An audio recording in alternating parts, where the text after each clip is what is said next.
Hey, welcome. It's Captain Matt, Boater Secret Weapon. I want to thank you for joining us for this Sunday night live. We're getting ready to start here in just a couple of minutes here. We'll start about 8:30, but I wanted to welcome you. If you've never been to a live, here's what you can expect. Just go ahead and chat in your comment section, whether you're on Facebook, whether you're on YouTube. Just ask your question, leave your comment there, and then as we go through the time, I just kind of scroll down all the comments and I try to answer them. Now, if it's something that I need to ask you a question, I may ask you a question and just put it in the chat again, and I'll come back and I'll get that information so I can give you a more personalized response, something that's going to really add value for you. This is just something I do. One, it's great fun. I really enjoy it. It's helpful for the community. Just sharing my knowledge. Now, one thing that you need to know, I don't know everything about boats. I know a lot about boats. I've been a boater since I was 5. I've sold boats. It's something that is a big part of my life. With that said, I don't know everything. Matter of fact, sailboats, have zero experience with sailboats. Bass boats, very little experience there. Bow riders, deck boats, center consoles, jet boats, twin engines, stern drives, outboards, inboards, all of that I have experience with. And if I have an answer, I'll give you my best answer. If I don't have an answer, I'll try to give you a resource that will be valuable for you. If I have an opinion, I'll try to give you that opinion, but let you know this is what I think, not what I absolutely know. So I look forward to it. Here's a little video intro that a subscriber made for me. Thanks, Bo. And we'll see you on the live when it kicks off here in just a moment.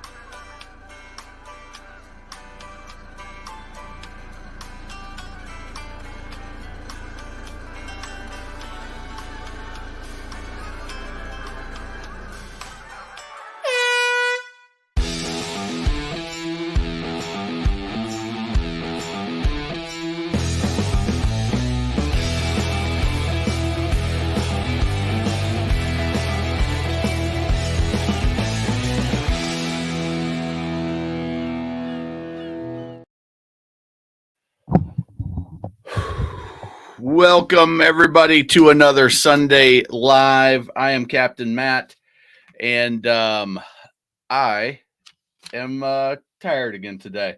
I was out filming all day. Let's go a little bigger here. Was out filming all day yesterday, finishing up the twin engine version of the Best Boat Captain. We did docking mastery, open water, basics, and open water handling, things like running a twin and turning, trim tabs, trim, as well as docking on a side dock, backing into a slip, and tying up. So we did all of that the other day. I have been editing, getting everything edited, ready to upload into the system and all put together. So that has been it's a lot of work. It is a lot to get them going, but we're getting there, and I'm excited because I've got about a dozen people that are waiting on that twin engine. They bought the single engine and thinking that it was going to be for twins. And I've been telling them it's coming, it's coming, it's coming. Weather delays, boat delays, all of that.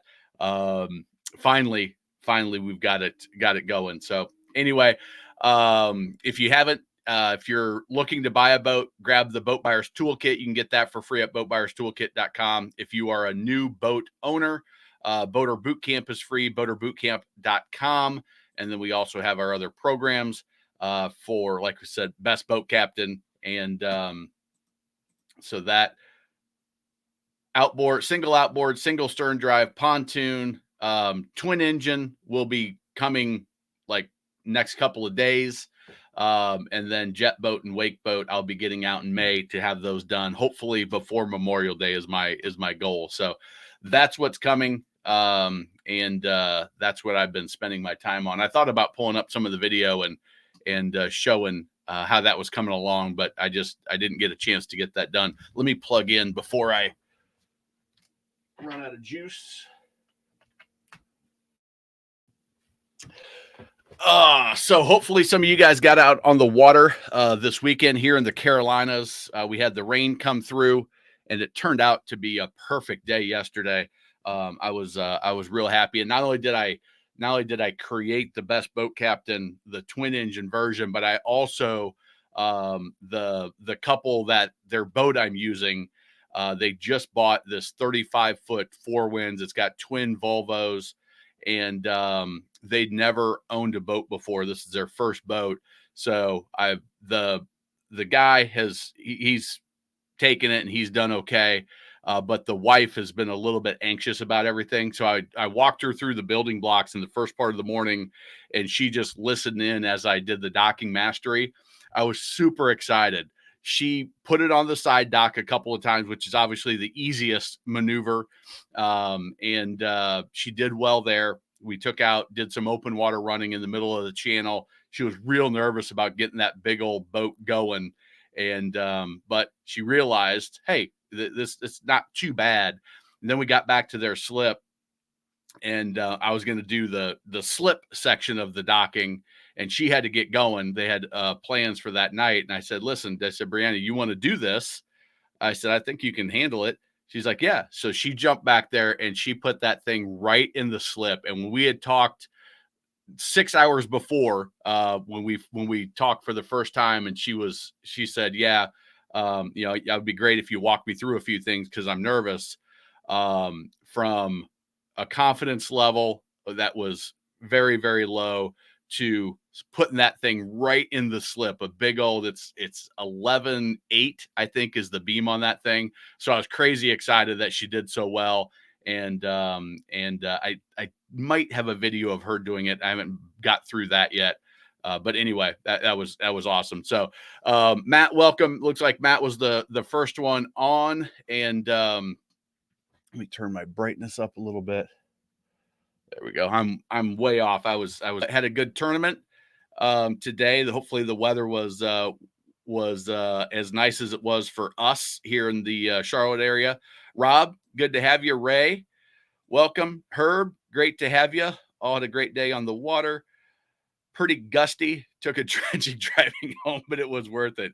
Yeah, those winds and a little white capping will get that water spraying up on you pretty good. But yeah, I'm with you. It's worth it. It is definitely worth it. The Bass Elite Tournament was this weekend on Santee. Final 10 guys today got blown off the lake. We had thunderstorms all day. 40 miles an hour wind. I heard a story. I heard a story of a guy fishing a catfish tournament somewhere in the Midwest. I don't remember where. A club type setup, kind of like you guys did. They had gale winds. So they talked about in the report I heard. I think it was, if you guys have ever heard the World of Boating podcast. I think that's where I heard it. But he said there were small craft advisories, which you typically don't have small craft advisories where on a catfish lake. But so I think it was the winds were that bad that they probably at the coast would have been in effect. Or maybe they were, and I don't know that that's a thing. But anyway, this guy unfortunately was fishing. His boat went down, and he didn't have a life vest on, and he passed away. And they're now trying to pass legislation in that state. And I want to say Indiana, Ohio, something like that, somewhere there in the Midwest, to require all pleasure boaters to wear life vests at all times operating all boats in that state. And the conversation was, government overreach, and there's got to be some personal accountability, personal responsibility. And for me, if I'm running a pontoon, or if I'm running a 25-foot bow rider, or I'm running a true deep center console, I'm not wearing my life jacket. Now, if I'm on a bass boat on a cold day, you better bet I'm going to wear a life vest. If I'm running a flats boat on the coast, certainly am wearing one there. It's too easy, especially the colder it is. When I'm working on if I'm working CETO, you actually putting my captain's license to use. I'm wearing my Mustang inflatable then, something that's easy to work in. Probably if you're fishing, that would be the best option. Hey, what do you need? Oh, I thought we were going to have a visitor there, but so I just it's an interesting thought about, hey, yes, we don't want people to die, but if you're operating on in July on an inland lake on a day that you should be going out there, wearing a life jacket to me is in the right situations, absolutely, but all the time, every day, my personal choice is I'm not going to do it. And it's as somebody that has somewhat of an audience, albeit not huge, it is I get roasted in a video for not having a life vest when I'm doing a sales presentation for one of my programs or for the giveaway. That's where it was on Facebook, the giveaway for the free Boater Bootcamp. Why, I can't believe you don't have a life jacket on. And I'm like, I'm tied up to a dock in a pontoon boat on an inland lake in the middle of summertime. Like, why would I? And I think sometimes a little bit overboard on the safety factor. But if that's a choice that you make, do it.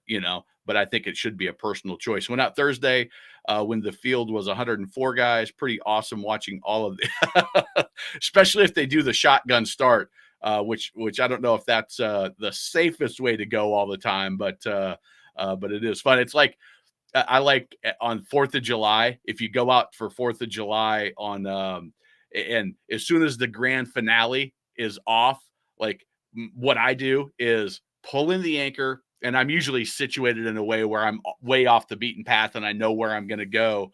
Pull in the anchor, get off into a cove, get off. I'm always on freshwater during that time. Pull off the beaten path into a little cove, back by some docks or whatever, and I just love watching the red and green and white lights, just like it's a bunch of fireflies out there, and all the other craziness that goes with it. But yeah, I bet that's entertaining. Welcome, Brian, calling for snow on Tuesday night. Yes, I could imagine, especially when you have that a nice warm night to get started. I just realized my microphone's a long way away. Hopefully you guys have been able to hear. But yeah, if you've had a couple of nice days and then the cold comes in, that's no good. Any update? The Coastal Boater Bootcamp is live. JP, do me a favor, shoot me an email and I'll give you access to it. So matter of fact, I just saw the marketing, the Facebook ads for it were approved. And so that is, and if you want to check it out, go to coastalboaterbootcamp.com. Let me double check that's right. Coastalboaterbootcamp.com. Yeah. All right. So it'll look like this right here. Just put in your information, click enroll now, and that will trigger the email series. And it should be. Let me just double check. If we're running the ads, I'm almost certain I verified it that it was all good.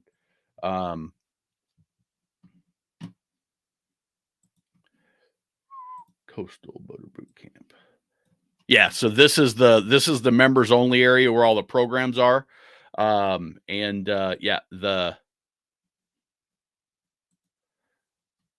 That's all ready to go. So the first video is 55 minutes. Now that's part of it is stern drive, part of it is outboard. So there's a little bit of a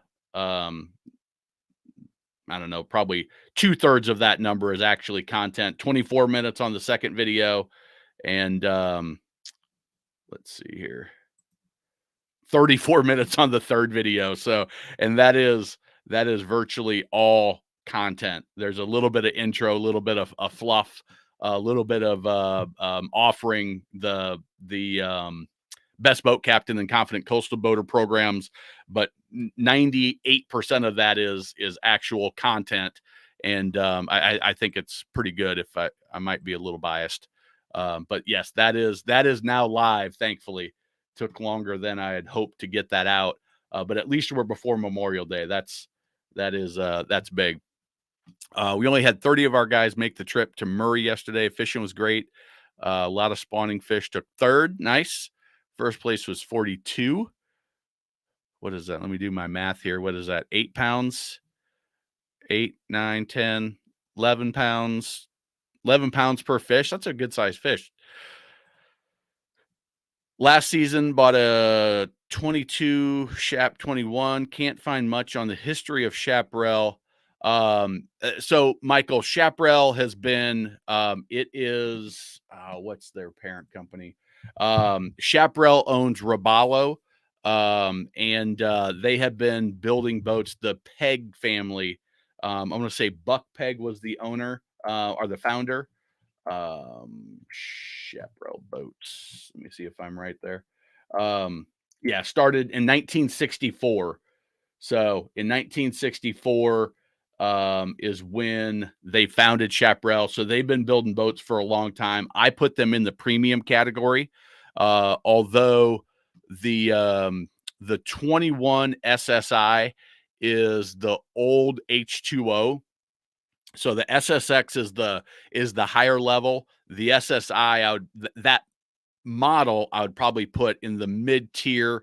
They came out with the H2O during the 09, 08, 09, 10, somewhere in there. As the market was coming down, they were trying to get boat prices down. So Cobalt, Sea Ray, Chaparral, some other manufacturers introduced models that were lower price points. They still had their luxury models, but they introduced a more mid-tier price point boat for that brand, and that's has now been gone from H2O, and now they're calling it the SSI. But a good solid boat, usually, not always, but usually good dealers.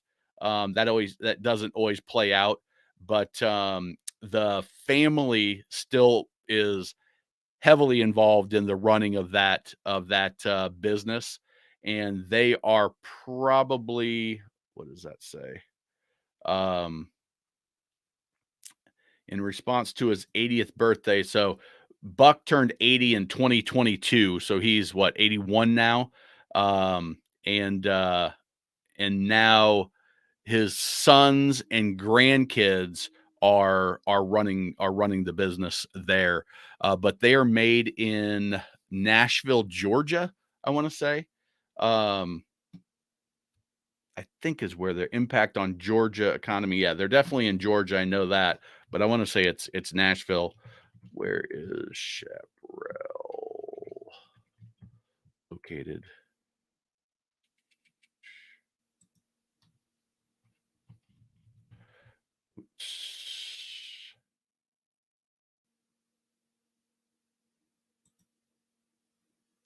Yeah, Nashville, Georgia.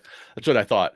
So anyway, yeah, a good solid company. Been building boats for a long time. Still privately owned. They haven't cashed out like some others have, and are they've done a good job. If you watch my best and worst video, let's see here, my best and worst bow rider video, best worst bow rider. Michael, that'll give you kind of my opinion on it. That video is 2 years old. So the I want to say at that time the H2O was still the H2O. It wasn't the SSI, but that's got 150,000 views and it has been a reasonably popular video. So hopefully that's helpful for you. Ontario, Canada, we're looking to buy a used pontoon. What do you think about the Princecraft Mercury 60 full camper, fish finder, GPS under 30?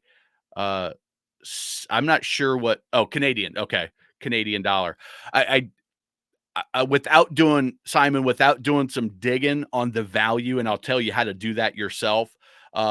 Sounds reasonable, but with anything, it depends on the condition. So it could be a great deal. It could be an awful deal if the boat hasn't been taken care of, if the welds are starting to break, if there are mechanical issues, steering cable issues, things like that.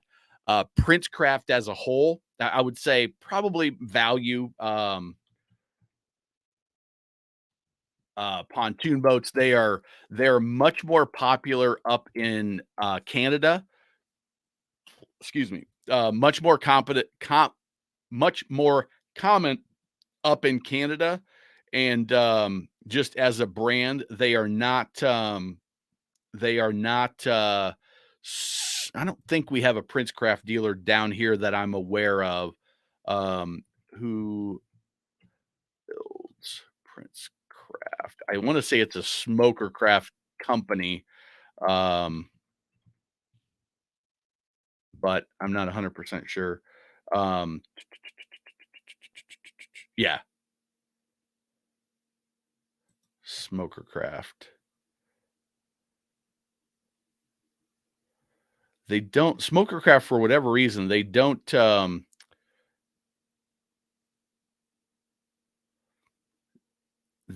like to promote their brands as owned by Smokercraft. They like to keep them independent. So we always have a hard time verifying that that's the case. But I'm 99% certain there.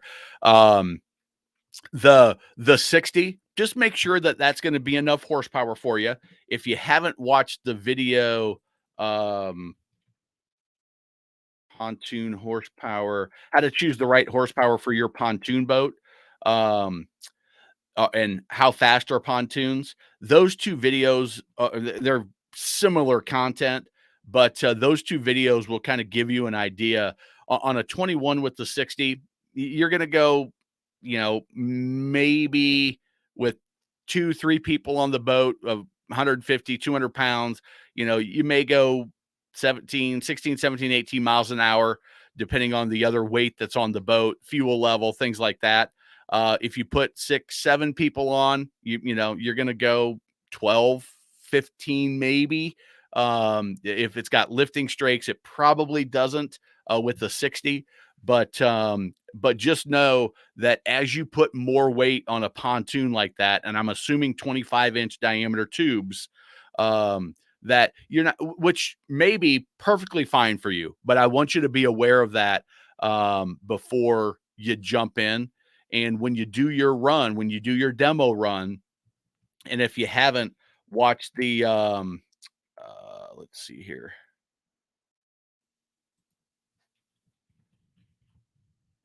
how to buy a used pontoon without getting ripped off. This video is 4 years old. I probably need to update those how to buy a boat videos, but this one's 4 years old, but the content, it's still relevant about how to inspect it, what to look for. And then I also talk about it in this video, but NADA Guides, which is now owned by JD Powers. If you go to their boat section, what you do is you put in the boat, you put in the motor, you put in the trailer if it has one, and you've got to do all three of those separate. The way it comes out is if it's an outboard, and it's most of the time you'll have to put the outboard in separate and verify that. But just choose your manufacturer, Princecraft, put in your year, and then it will, what'd you say, 2000? I'm not going to go through the whole thing. It'll take some time, and there's information that I don't know. But then it'll take you to the model, and you can go through. And by the end, it's going to give you a low, average, and then retail. The retail is what it sold new MSRP. And you can put in options, things like that. Then gauge if it average is a used average, which means if it's better than average, it's going to be more than that. If it's worse than average, it's going to be less than that. If it's an average condition for a 7-year-old boat, then that's going to be a reasonable number. It's adjusted regionally. It's adjusted by the options that the boat has, what the market's doing. It's starting to settle down a little bit so that the NADA is a little bit more accurate. During the pandemic, you couldn't really count on it because the market was fluctuating so much. It's leveled off, and we're seeing more normal depreciation numbers. And I think in most cases, the NADA guide has gotten closer and more accurate, although it's not 100%. Go and look at what are they selling for on Boat Trader, similar boats, similar brands, and it's a mid-tier boat, and then the Vectra,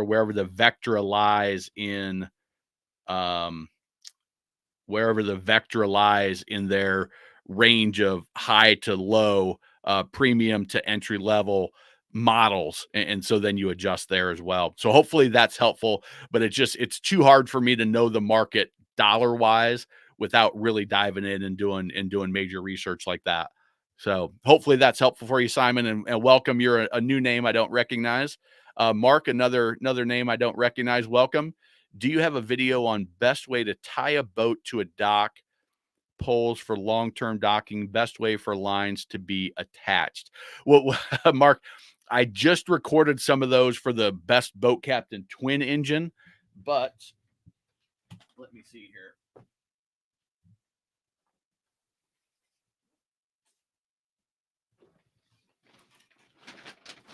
Let you guys see behind the curtain a little bit. All right, so the first thing, Mark, is you want to have the right dock line. And I talk about, I've got a video that I just shot not too long ago on how to choose the right dock line. So if you, and I don't know what kind of boat you have, but the heavier your boat, the more likely I'm going to recommend 3-strand. The lighter your boat and the calmer the conditions that your slip is in. And for looks, I like the double braided. I just think it looks nicer. But either way, what you're going to do, or here's what I recommend is if you're tying around a pole, you can do let's see if I can do this here. This might be the easiest way. All right. So if you're tying around a pole, you can see this is my Crazy Pandas, my championship basketball team that I coached for my 9-year-old daughter. We had a great team, and we had a lot of fun, and they made me these ornaments and signed a picture that's up in my office as well. But let me remove that. That's going to get in the way. Okay, so what you're going to do is you're going to do a round turn.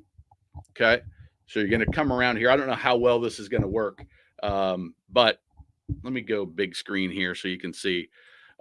Do a round turn, and then you just do a half. Now, I don't have quite enough line to do this, and then do a half hitch. Okay, half hitch. That's going to kind of secure it, and then to lock it in, you can do another half hitch. Boom. Now, in theory, boom. So now you've got 2 half hitches on there. It's going to pull tight, and that's going to stay secure. Now, if it's a permanent slip, what I like to do is I like to have, and that's an easy one because it's removable.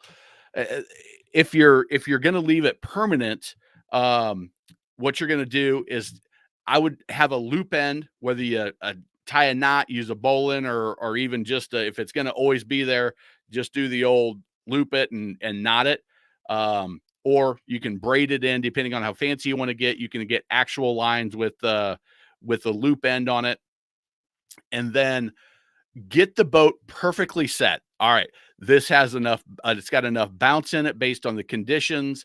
It has enough side to side. It's set for tides if you need to deal with tides. I don't know where you're located, Mark, but then what you're going to do is you're going to get it all set. Okay. And now what you're going to do is you're going to permanently affix it. And it depends on what type of pole you have. So one of the things Let me go down here again. I don't know if this is official boating, but I worked at a marina, and I helped all of my clients tie their boats up if they kept it in the slip. And so this is what I would do. So I would come around and I would do a round turn. Okay. What that round turn does is it gets you a good base to start with. And then I would go down. Now, I don't think I've got a longer dock line here, but so I'd come around and then I would go up and over and then reverse it. Okay. And then go around and you go up and over, and it'll lock on there. And that way you just take all the extra line to get it to the exact right length that you need. I don't feel like I'm explaining that well, and this prop isn't really helping, but and what you want to do is you want to get it set perfectly, and you want to have your loop end at the boat. So all you have to do is boom, zip it through the cleats, loop it over, and you're all set. And they're tied. The reason if it's going to be permanent, why I don't do the round turn and the 2.5 hitches is because I don't want anybody to I don't want anybody to change the way it's set up. I want it always to be there. And that's why I'm going to tie it on with something that's a little bit more permanent and a little harder for somebody to undo. And over time, that rope's going to get almost set there that you're going to have to cut it off if it stays there over a year or two. And then all you got to do is release the lines. Now, if you've got 4 dock lines, you're in a freshwater lake that's pretty calm, you can get away with 4. If you need 6 and you need spring lines, then you do that as well.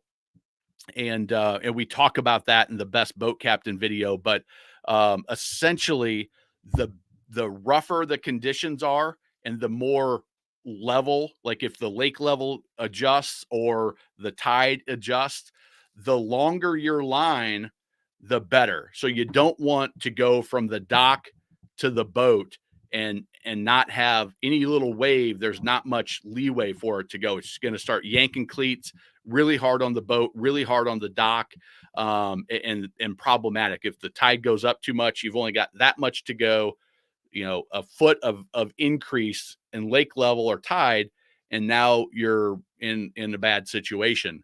So what you want to do is you want to go long line. So you're better off, let's say, on the stern, tie one off, but you take the starboard side dock post goes to the port side on the boat. Port side on the dock goes to the starboard side on the boat.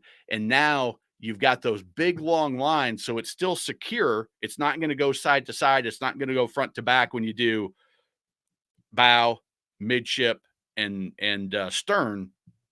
But what's going to happen is your lines are real long, and so now if it goes up, look at how much more distance I have, and the longer the line, the more fluctuation I can get up and down, and the safer your boat will be because it's got more rock and float in it, without shock loading, and you don't want that happening. So hopefully that explains it. It's easier to show in a video because I can take a boat in a slip and I can demonstrate, and then I put my foot on the boat and rock it around and show what happens. So anyway, hopefully that helps. And also, Mark, thanks for becoming a member. I thought I recognized that popped up, and I was like, I think that's the same icon. So anyway, thank you, Mark. I appreciate the support, and hopefully that's valuable for you. That's probably a video I should do on the dock lines, especially this one, how to tie to a side dock. This video is not bad, but that's not exactly what you're looking for. That's a temp. Yeah, I don't have anything really on the dock lines. I'll get on that for you as well. Let's see what else we got. And welcome to the channel, Mark. Appreciate it. There was a safe harbor warning for Southern Lake Marion, Northern Lake Moultrie around noon today. one of the stronger systems rolled through, 15 minutes, 50 mile an hour. Holy crap. Yeah, that will get any body of water stirred up. And for me, I've been out in snow, I've been out in rain, I've been out in cold, I've been out in white caps, but there's a limit when it's time to stay home, especially in a bass boat, especially in a bass boat. Um, Good evening, Captain, everyone. Looking forward to getting out the first time this season. Bob, welcome. That's a new name I don't recognize. Just finished up installing the new motor and outdrive for my Sea Swirl 250 pocket cruiser. Awesome. Congratulations. And let's hope for some warm weather coming in soon. Let's see. I swapped out the Ford setup with Cobra drives. Hard to get parts for. Yep, for sure. 350 small block with the Volvo Penta dual prop. Should be much better setup. Parts are readily accessible. Yes, for sure. The parts will be much simpler to come by. We'll be out South Jersey this season at shore locations, looking to have a great boating season. Awesome. That is, and hopefully it's warming up there, and you're ready to hit the water. I wear a Mustang inflatable all the time, whether I'm a Sportsman or the Ranger. They're so light, obviously. Yeah, it is. If you don't know what a Mustang is, I think I've got mine over here. Yeah, there it is.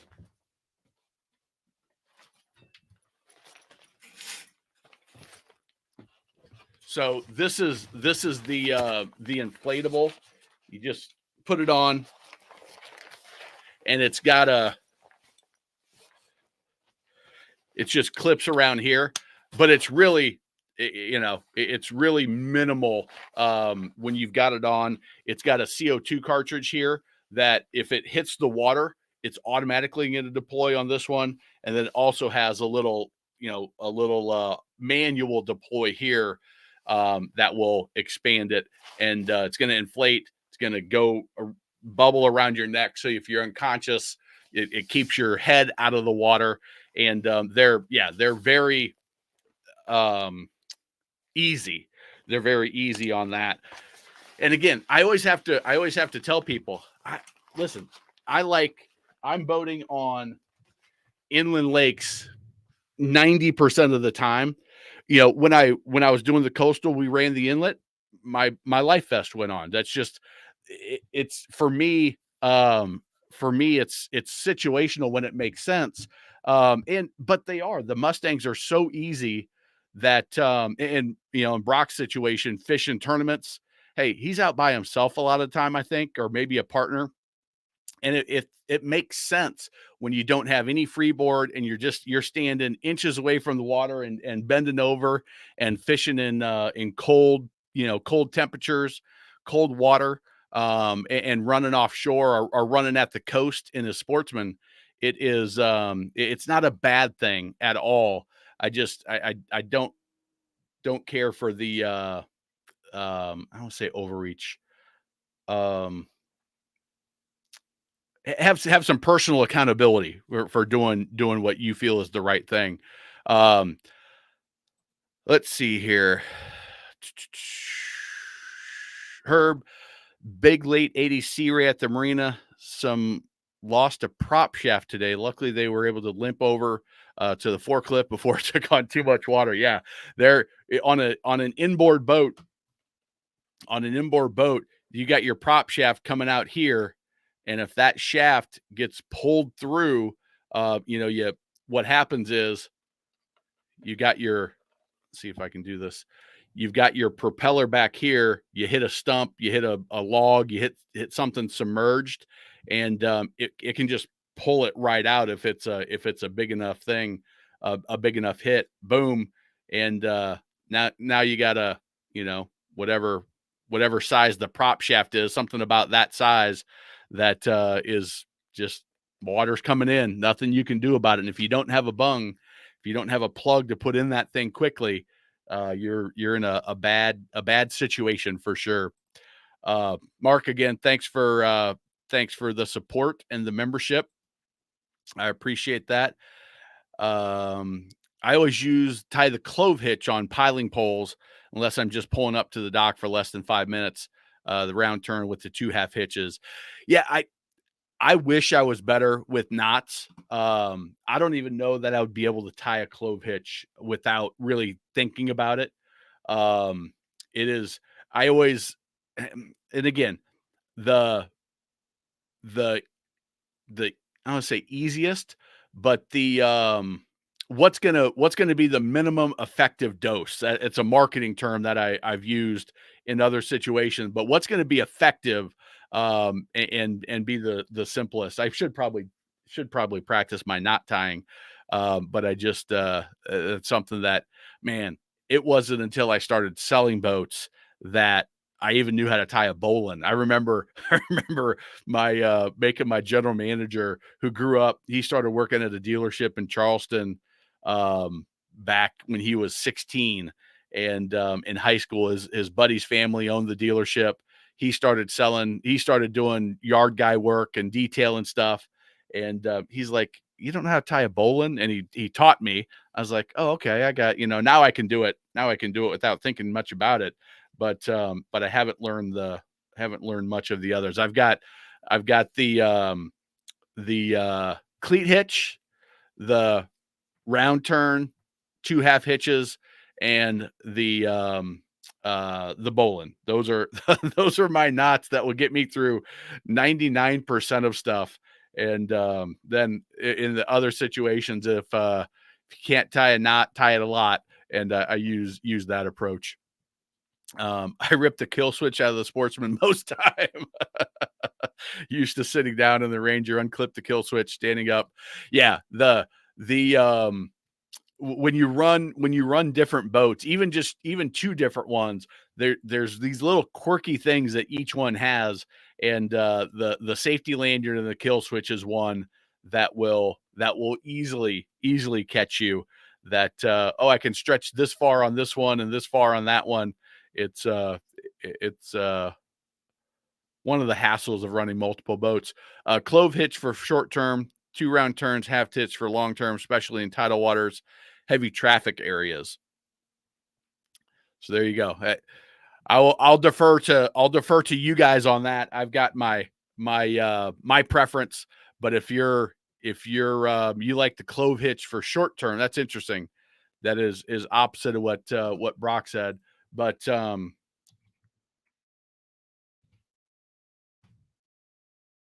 let's see here. Try to pull up a good image.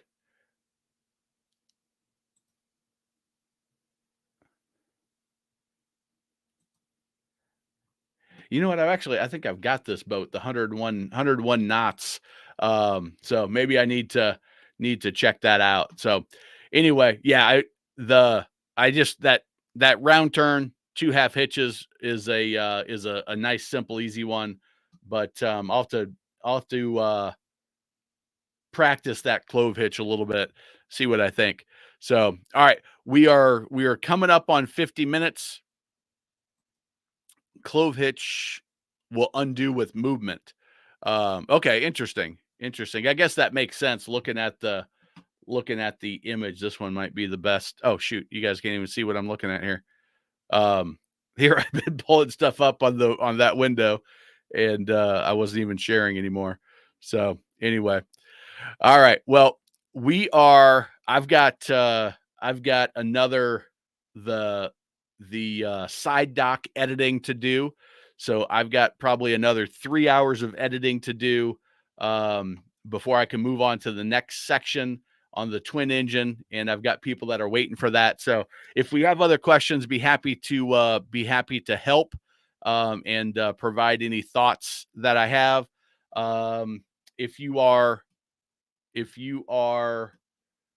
a coastal boater and looking for the Coastal Bootcamp, you can grab that for free.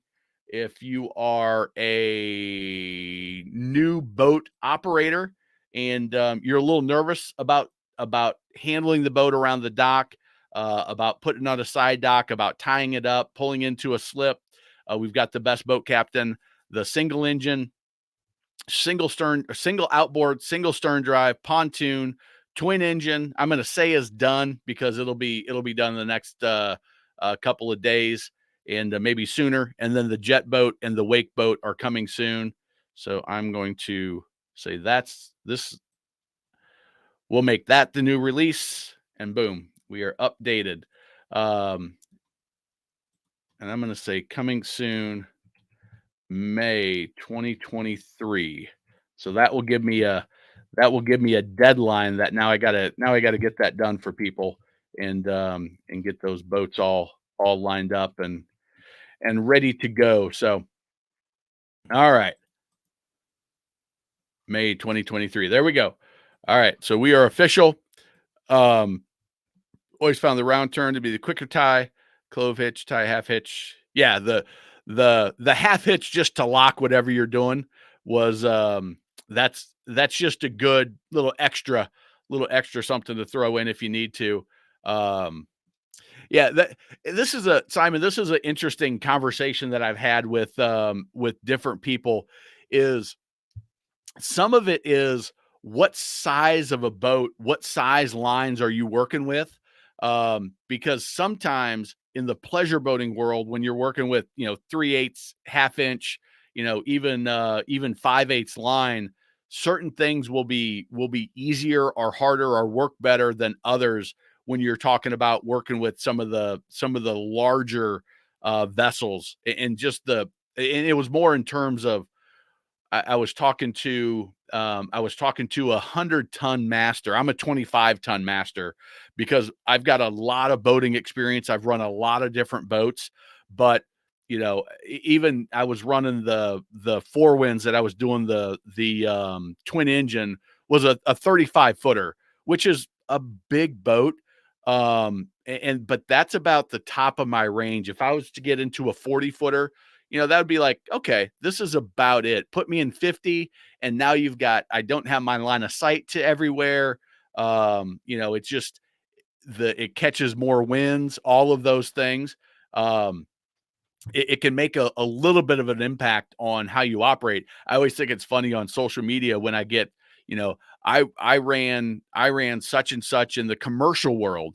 I'm like, yeah, that doesn't always translate. It does in some situations, but doesn't always translate to a 22-foot pontoon or a 27-foot center console or a bow rider. So and there you go, up to a 25-foot. Interesting. So, all right. Well, now I got to do some line testing and add one more video to the mix. So anyway, I appreciate y'all joining. This is the shortest one we've had. We've been going 2 hours lately. So I appreciate y'all joining us, and I appreciate the all the great questions and the support. And we will talk to you all hopefully next weekend. It is my daughter's dance recital on Friday and Saturday, and I have in-laws coming in, staying at the house through next Wednesday. My mother-in-law will be here, so I may or may not do a live next Sunday. I'll let you know. Stay tuned, and I'll let you know if you see it posted. I'll probably do it maybe even Sunday morning when I decide what we're up to and if I'm going to do the live or not. So thank you guys very much. I appreciate it. And we'll catch you all next weekend, hopefully. Take care, everybody.